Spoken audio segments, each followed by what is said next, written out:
Kalau kita lihat ke masa-masa sekarang, kayaknya brand-brand yang rajin ngeluarin akan laptop-laptop gaming tuh kayaknya mulai makin semangat gitu ya. Memberikan kemampuan ekstra pada produk-produk mereka. Dan juga membuat laptop-laptop gaming tuh nggak hanya berfungsi sebagai gaming gear aja, tapi juga ujung-ujungnya diharapkan untuk bisa menjadi perangkat harian penggunanya. Nah, oleh karena itu, kali ini Pecel akan bahas lagi sebuah laptop gaming dari Acer yang juga mendapatkan sentuhan pembaruan. Seperti apa detailnya? Let's check it out!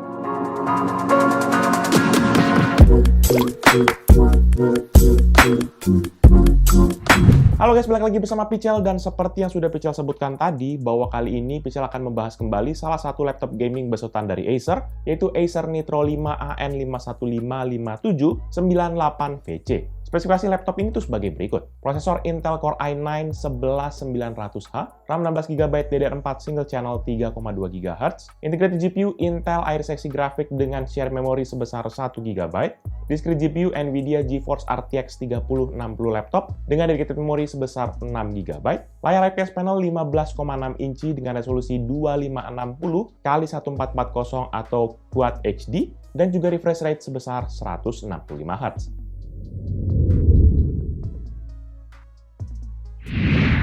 Pada bagian desain, laptop ini sendiri tuh memiliki desain dan juga pewarnaan yang sama persis lah dengan laptop-laptop Acer Nitro yang belakangan ini tuh Picel udah pernah bahas, yaitu bentuk dan bodinya yang tegas dan juga tajam, serta tim color shell black yang merupakan kombinasi warna hitam dan juga merah marun, khas produk-produk Acer seri Nitro lah. Warna hitam ini tuh nanti bisa kita temukan mulai dari display panel, palm rest, hingga ke bagian bawah dari laptop. Dan di area display panelnya sendiri nanti hanya terdapat sebuah logo Acer berwarna hitam dengan glossy finish yang terlihat kontras dengan display panelnya. Warna hitam yang diberikan Acer juga membawa kesan misterius lah pada laptop ini. Tapi kesan misterius itu tuh jadi kayak lenyap ya, gara-gara coating body laptopnya yang mudah sekali meninggalkan cap-cap sidik jari, terutama buat kita yang mungkin tangannya agak minyakan gitu ya. Jadi kalau kita bawa laptop ini sambil ditenteng, maka hilang deh kegantengan laptop ini dan langsung berubah jadi laptop yang dekil. Untuk itu, kain microfiber tuh adalah pasangan yang cocok dan juga wajib untuk laptop ini, biar laptopnya tetap terjaga kebersihannya. Kemudian dari segi build quality-nya, material laptop ini sendiri tuh mayoritas mempergunakan material plastik. Tapi build quality yang diberikan Acer dalam laptop ini sebenarnya cukup baik lah. Dan secara ukuran pun dimensi laptop ini sendiri adalah 36,3 x 25,5 cm dengan ketebalan 2,4 cm dan berat 2,2 kg. Jadi sudah pasti laptop ini tuh memang sebenarnya nggak enteng-enteng banget, sehingga saran Picel kita siapin juga tas yang proper buat laptop ini. Dan lagi-lagi, akibat pemakaian mayoritas plastik, maka flex tetap berasa banget, baik di bagian keyboard ataupun di area display covernya. Sedangkan kalau kita misalnya beralih ke sisi bawah dari laptop, nanti di sini hanya terdapat 4 buah pad karet yang berfungsi sebagai kaki-kaki pada laptop ini. Ada juga nanti grill-grill ventilasi sebagai jalur sirkulasi udara ke bagian mesin dari laptop. Dan terakhir di urusan desain adalah I/O port-nya, yang dimana terletak di sisi kiri, kanan, dan juga belakang dari laptop. Mulai di sisi kiri nanti terdapat satu Kensington lock, satu port Ethernet LAN, dua port USB Type-A 3.2 Gen 1, dan sebuah combo audio port 3,5 mm. Sedangkan di sisi kanan nanti terdapat satu port USB Type-C 3.2 Gen 2, satu port USB Type-A 3.2 Gen 2, dan satu port Full HDMI 2.0. Sedangkan nanti untuk di bagian belakang ini hanya terdapat sebuah charging port. Nanti untuk tombol powernya ini berada di sisi atas yang menyatu ya dengan deretan tombol keyboard dan juga berdekatan dengan dua buah LED indikator pada area engsel layar. Ini tuh sebagai penunjuk indikator untuk power dan juga untuk charging status. Untuk urusan port sih secara jumlah udah tergolong oke lah. Tapi sayangnya yang menjadi concern Picel tuh nggak adanya sama sekali port Thunderbolt di sini. Sehingga high speed data transfer hanyalah maksimum hingga ke 10 gigabit per second via port USB baik yang Type A ataupun Type C yang sudah 3.2 Gen 2. Kan lumayan sebenarnya kalau ada Thunderbolt bisa dipakai buat high speed transfer ataupun buat upgrade eksternal GPU nantinya.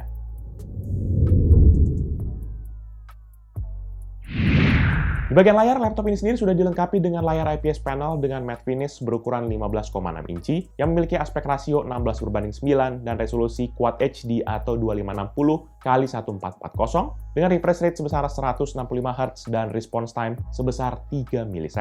Panelernya sendiri nanti diproduksi oleh brand Innolux dengan kode CMN1540 atau N156KME/GNE yang memiliki color depth 8 bit dan juga color akurasi 100% DCI-P3, 125% sRGB, dan 88% Adobe RGB. Layarnya juga memiliki tingkat kecerahan maksimum hingga ke 300 nits dan juga kontras rasio hingga 1000:1. Secara kualitas layar sih memang terdapat peningkatan di sini, baik dari sisi resolusi dan juga untuk refresh rate-nya. Ditambah lagi dengan akurasi DCI-P3 hingga 100%, menjadikan laptop ini tuh bisa jadi temannya para desainer nih. Cuma ya sayang, tingkat kecerahannya Pixel bisa bilang masih berada di level yang mediocre, yaitu di 300 nits aja. Sehingga nggak terlalu terang-terang amat dan membutuhkan area yang cukup gelap lah untuk kita bisa enak banget pakainya. Sedangkan untuk membalut layarnya nanti terdapat bezel layar yang cukup lumayan tebal. Gimana ya, kalau untuk zaman-zaman now nih ukuran segini tuh sebenarnya agak tergolong tebal lah. Yaitu 0,8 cm di sisi kiri dan kanan, 1,5 cm di sisi atas, dan 2,5 cm di sisi bawah. Nah, untuk bagian bawahnya juga terdapat logo Acer berwarna hitam dengan glossy finish yang terlihat kontras dengan bezel layarnya.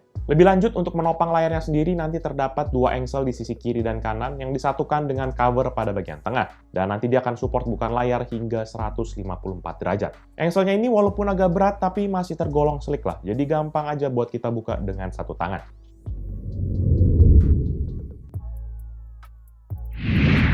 Kemudian di bagian input device, laptop ini tuh hanya memiliki dua input device standar. Yang pertama yaitu keyboard, di mana laptop ini mempergunakan keyboard chiclet dan keycaps-nya tuh berukuran 1,5 cm yang berwarna hitam dengan font berwarna putih dan juga sisi-sisi yang berwarna putih. Key travel-nya sendiri ini sih terkesan pendek ya, tapi masih kerasa lah. Tactile-nya tuh masih berasa jika kita gunakan mengetik dengan kecepatan sedang bahkan hingga ke level yang cepat. Jadi peruntukan keyboard-nya ini bisa bilang jadi multipurpose, bukan hanya buat gaming aja, tapi dipakai untuk sekedar ngetik-ngetik ataupun skripsi gitu ya, juga enak. Dan selainnya laptop gaming, keyboard laptop ini juga sudah dilengkapi dengan 4 zone ataupun 4 zone RGB backlight yang bisa kita setting melalui aplikasi NitroSense. Nanti kita juga diberikan 4 tingkat kecerahan yang dapat kita atur menggunakan tombol F9 dan juga F10. Buat yang penasaran, berikut ini deh, bisa coba kasih contoh suara feedback dari keyboard Acer Nitro 5 AN5155798VC.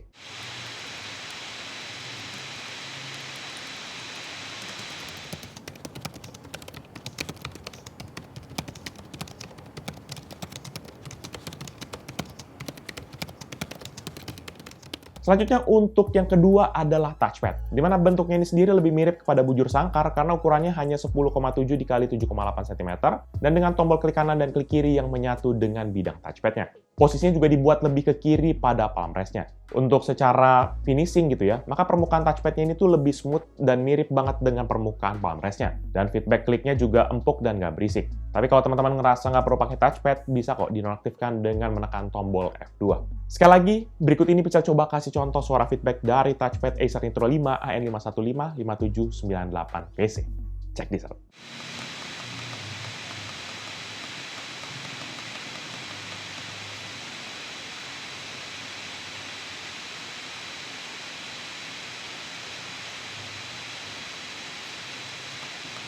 Selebihnya sih nggak ada lagi fitur security input ataupun input device lainnya di laptop ini. Jadi kita hanya bisa langsung skip ke bagian berikutnya.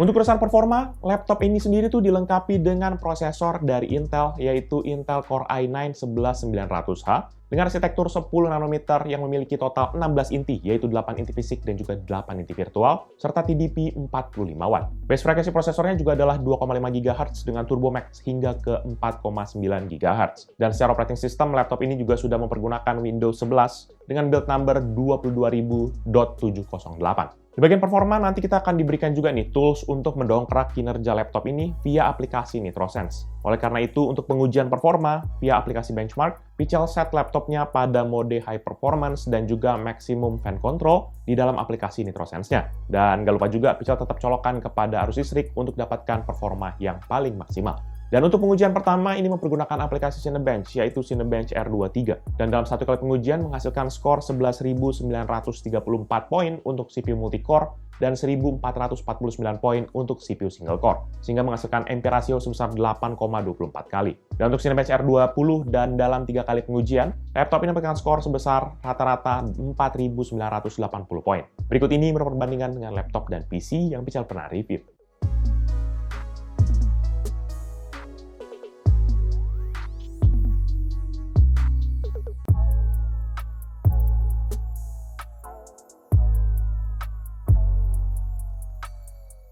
Untuk random test BMW di aplikasi Blender, laptop ini dapat menyelesaikan satu frame dalam 3 kali pengujian dengan waktu rata-rata 3 menit 28 detik untuk CPU test dan 58 detik untuk GPU test. Dan berikut ini merupakan perbandingan dengan laptop dan PC yang Pical pernah review.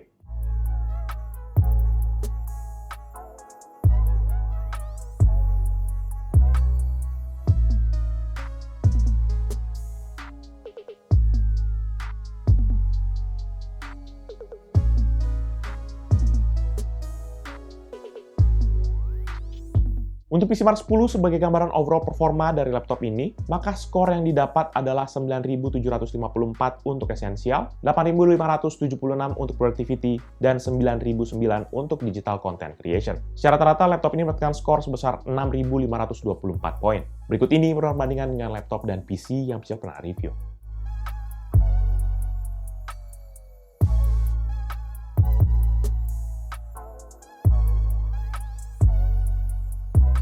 Di bagian grafis, laptop ini sendiri mempergunakan integrated GPU yaitu Intel Iris Xe Graphics yang memiliki 32 execution unit dengan sharing memory default sebesar 1 GB. Dan nggak lupa juga, di laptop ini sudah ada discrete GPU dari Nvidia yaitu GeForce RTX 3060 laptop dengan rated memory sebesar 6 GB dan TGP hingga 95 Watt. Dan kita akan coba tes GPU-nya dengan 3D Mark x Pi. Dan pertama dengan integrated GPU-nya dan hasilnya adalah 634 untuk grafik dan 5111 untuk CPU, sehingga hasil rata-ratanya sebesar 729 poin. Dan kedua dengan discrete GPU dan hasilnya adalah 7301 untuk grafik dan 7077 untuk CPU, sehingga hasil rata-ratanya sebesar 7266 poin. Berikut ini perbandingan dengan laptop dan PC yang Pical pernah review.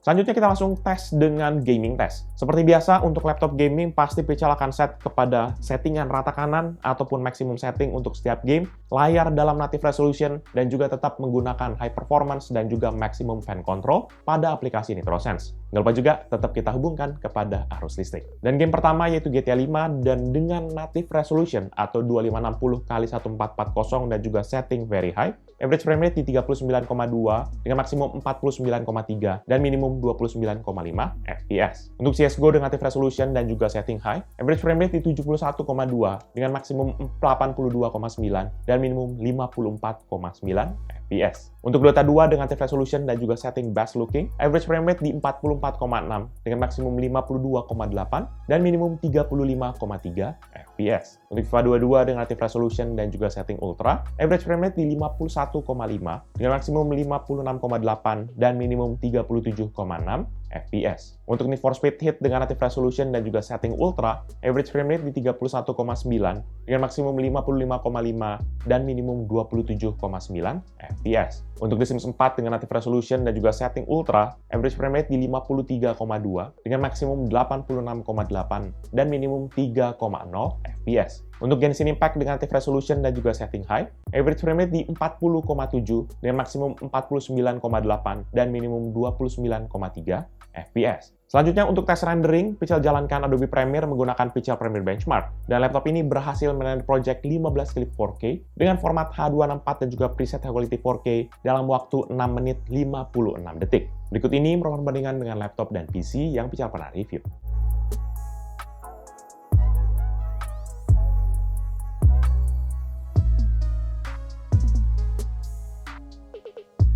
Di bagian storage, laptop ini sendiri mempergunakan SSD NVMe dengan kapasitas 512 GB dan dari brand Samsung. Dan untuk pengujian kecepatan storage-nya, seperti biasa, Pical mempergunakan Crystal Disk Mark, dan hasilnya untuk sequential 1 MB dengan 8 task 1 thread sebesar 3,1 GB per second untuk membaca data, dan 1,5 GB per second untuk menulis data. Sedangkan untuk urusan data kecil random 4 KB dengan 1 task 1 thread, ada di 60,2 MB per second untuk membaca data, dan 185,1 MB per second untuk menulis data.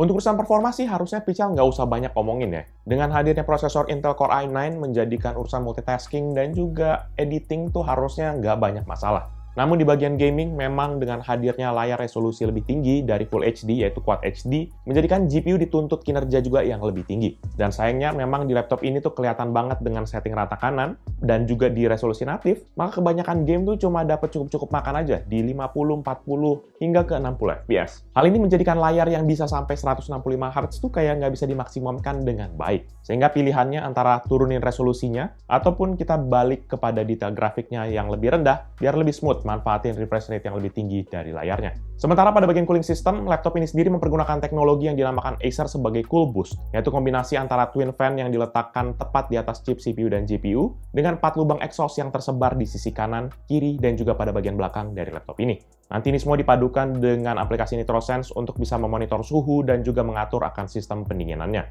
Dan untuk menguji sistem pendinginannya, Pichel tes laptop ini dalam ruangan ber-AC dengan suhu sekitar 24 derajat Celcius. Dan nggak lupa juga Pichel setting performance-nya itu ganti kepada mode balance. Fans setting masih di dalam posisi max pada aplikasi NitroSense. Maka dalam keadaan idle, CPU usage laptop ini tuh berada di angka 0,6% dengan frekuensi yang berada di 1,5 hingga ke 3,9 GHz, yang sesekali spike tuh bisa sampai ke 4,5 GHz. Untuk yang dipergunakan juga berada di rata-rata 5,6 watt dan suhu di rata-rata 35 derajat Celcius. Dan kemudian saat kita stress test dengan AIDA 64, maka frekuensi prosesornya masih stabil di level 4 GHz dan juga suhu intinya tuh hingga ke 87 derajat Celcius dengan daya sebesar 82,8 watt selama sekitar 15 detik. Setelah itu dayanya akan langsung drop hingga ke 81 watt dan melandai hingga di level 67 watt. Nanti ini juga dibarengi dengan penurunan suhu hingga ke 80 derajat Celcius dan juga frekuensinya yang di 3,6 GHz selalu bertahan stabil di rata-rata frekuensi 3,5 GHz. Selanjutnya untuk temperatur bodi laptopnya, maka dalam kondisi stress test, untuk area keyboard ini memiliki panas rata-rata di 31 derajat Celcius dan titik terpanas di 34 derajat dan juga terendah di 28 derajat Celcius dengan titik terpanas pada area exhaust di sekitar engsel layar. Sedangkan di bagian bawah laptop, panas ini tuh berada terfokus di bagian area tengah sekitar grill ventilasi. Pada area ini suhu panasnya mencapai rata-rata 30 derajat dengan titik tertinggi 33 dan terendah di 27 derajat Celcius. To be honest, Pichel salut sih dengan kemampuan cooling system laptop ini. Dengan workload yang cukup tinggi, maka suhu panas yang dihasilkan masih tergolong rendah, imbas dari kombinasi double fan yang bekerja maksimum mendinginkan akan dalam laptop ini. Jangan lupa juga, ventilasi udara yang tersebar di bodi laptop ini juga membantu pendinginan yang jauh lebih baik. Tapi dengan konsekuensinya, suara kipas yang tinggi banget, kayak berasa punya jet pribadi.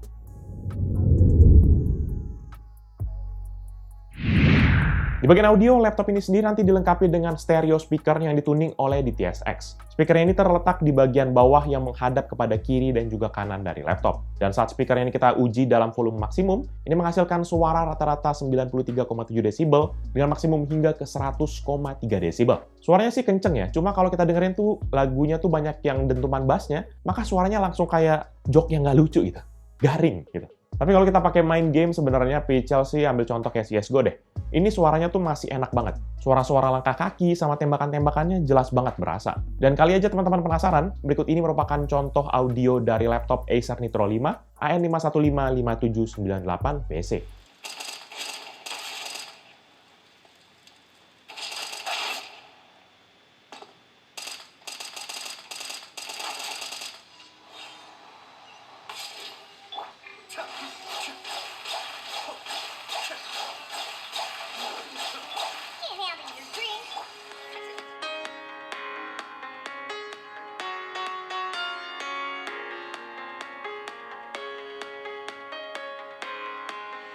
Selanjutnya untuk urusan webcam, laptop ini sendiri memiliki sebuah webcam sebesar 0,9 megapiksel yang dapat merekam video HD 720p 30 fps atau foto sebesar 1080x720 piksel.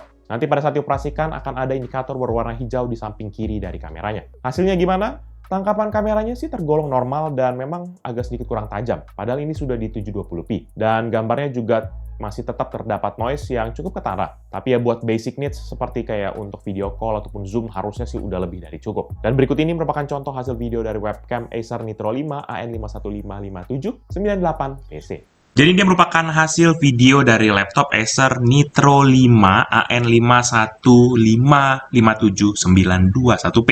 Ini dalam resolusi 720p 30 fps dan teman-teman bisa lihat sendiri hasilnya sih lumayan walaupun muka Pichel jadi agak kemerahan begini dan noise masih bisa memang terlihat. Namun overall masih cukup oke lah, apalagi buat dipakai buat ya sekolah online ataupun mungkin kuliah ataupun kerjaan-kerjaan gitu. Dan di atas ini juga ada mikrofon 2, semoga bisa menangkap suara Pichel dengan baik. Oke, itu aja dari Pichel. Thank you. Selanjutnya di bagian konektivitas, laptop Acer Nitro 5 ini sendiri tuh memiliki Wi-Fi chip dari Intel dengan kode Intel Killer Wi-Fi 6 AX1650 yang support Wi-Fi 6 802.11ax dan juga Bluetooth versi 5.2. Wi-Fi chipnya juga sudah support dual frekuensi yaitu 2,4 dan juga 5 GHz. Namun buat teman-teman yang mungkin butuh koneksi lebih stabil, maka laptop ini juga masih dilengkapi dengan Ethernet port yang mempergunakan chip dari Realtek Semiconductor dengan kode Killer E2600 dan juga support transfer data sebesar 1 gigabit per second.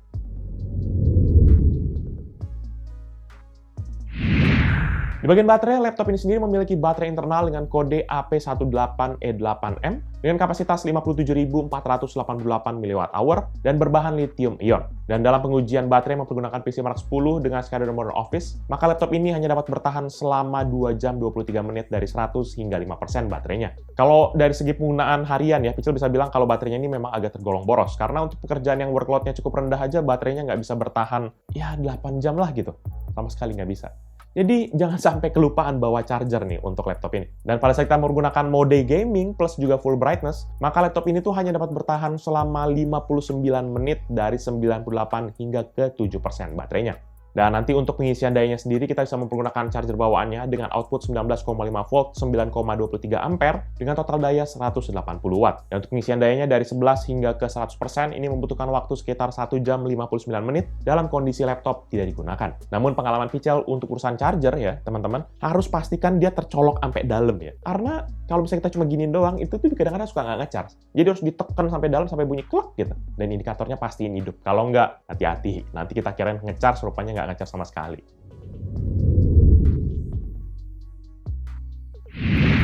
Terakhir untuk kemampuan upgrade, maka laptop ini sendiri Pichel masih harus appreciate karena memberikan opsi upgrade yang bisa dibilang cukup lengkap untuk urusan laptop keluaran sekarang-sekarang ini. Dan dimulai dari bagian storage, nanti terdapat 2 slot NVMe 2280 yang saat ini salah satunya sudah terisi dengan modul NVMe dengan kapasitas 512 GB. Nanti jadi opsi upgrade kita bisa menambah satu keping lagi yang SSD NVMe 2280 yang panjang ya, di slot yang tersedia satu lagi. Jadi kapasitas laptop ini menjadi lebih lega. Tapi kalau teman-teman merasa yang kayak, oh itu kemahalan bang, nggak usah khawatir. Masih ada opsi yang lebih ramah di kantong, yaitu menggunakan storage hard disk ataupun SSD tipe SATA dengan ukuran 2,5 inci. Karena pada laptop ini juga masih disediakan juga nih sebuah kompartemen yang bisa kita isi dengan hard disk ataupun SSD SATA, sehingga opsinya jadi lebih murah lah. Dan juga untungnya Acer menyediakan converter ataupun segala persiapan-persiapan untuk kita bisa pasang SATA-nya pada paket penjualan. Jadi teman-teman bisa langsung pasang either hard disk gitu ya, ataupun SSD SATA-nya. Kemudian pada bagian memori nanti disediakan juga 2 slot RAM DDR4 yang slot satunya saat ini sudah terisi dengan modul RAM DDR4 sebesar 16 GB. Dan seperti yang sudah-sudah, teman cuma cukup menambahkan aja lah ya, satu modul lagi dengan kapasitas dan spek yang sama, jadi kayak 16 GB gitu ya, untuk mengaktifkan fitur dual channel-nya. Jadi ke totalnya kan 16-16-32 gitu. Atau langsung aja ganti ke RAM yang kapasitas lebih tinggi kalau ngerasa 16 GB kurang kenceng. Selebihnya sih nggak ada lagi opsi upgrade untuk laptop ini. Overall, menurut pendapat pribadi Pichel, laptop Acer Nitro 5 AN5155798VC adalah laptop gaming yang juga cocok banget dijadikan sebagai tool bekerja teman-teman sekalian. Nggak hanya pekerjaan ringan, namun segala jenis aktivitas yang membutuhkan komputasi yang rumit masih bisa dikerjakan oleh laptop ini. Mulai dari prosesor, GPU, hingga layar memang menjadikan kombinasi yang menarik banget nih buat para gamer untuk mulai naik kelas kepada laptop gaming yang agak seriusan. Namun nggak bisa dipungkiri juga bahwa dengan layar yang semakin tinggi resolusinya, maka dibutuhkan GPU yang lebih powerful. Jadi dengan spek begini, untuk dapetin sweet spot-nya, saran Pichel sih turunin grafik settingnya dikit, biar lebih nyaman mainnya. Kan sayang ya kalau resolusinya udah bagus gitu, kita turunin cuma gara-gara biar ngejar FPS. Lebih baik grafik settingnya kita turunin dikit. Dan catatan juga buat absennya port Thunderbolt 4 nih di laptop ini. Dan bodinya juga yang gampang banget terlihat kusam dan bahkan agak jorok karena kena sidik jari gitu ya. Itu menjadi catatan tersendiri lah buat Pichel. Untuk harganya sendiri, laptop ini nanti dibanderol dengan harga mulai dari 20 jutaan di Acer Online Store untuk varian Core i9 dan juga RTX 3060 laptop. Tapi kalau buat teman-teman yang butuh pilihan lain dengan setup yang lebih terjangkau, maka ada setup dengan Core i7 11800H dan juga RTX 3050. Ini dengan bandrol harga mulai dari 15 jutaan. Jadi buat teman-teman yang berminat dengan produk ini atau mau cek produknya, bisa cek di description yang Pical akan cantumkan di bawah ini. Jangan lupa juga untuk like dan share video ini, plus kunjungi juga sosial media kita seperti Facebook, Twitter, Instagram, TikTok, Hello, ataupun website kita, yaitu picalmediagroup.com. Oh ya teman-teman, bisa juga kunjungi YouTube channel kita yang bahas soal game, yaitu Pical Main Game, ataupun channel satu lagi yang meliput cerita di belakang dari Pical, yaitu PMG Fans. Jadi itu dia video Pical kali ini. Thank you guys for watching. I'll see you in the next video. Bye-bye. Mantep nih kalau laptop gaming begini. Harganya nggak terlalu mahal, speknya juga lumayan. Cuma Thunderbolt. Kemana lah di laptop ini?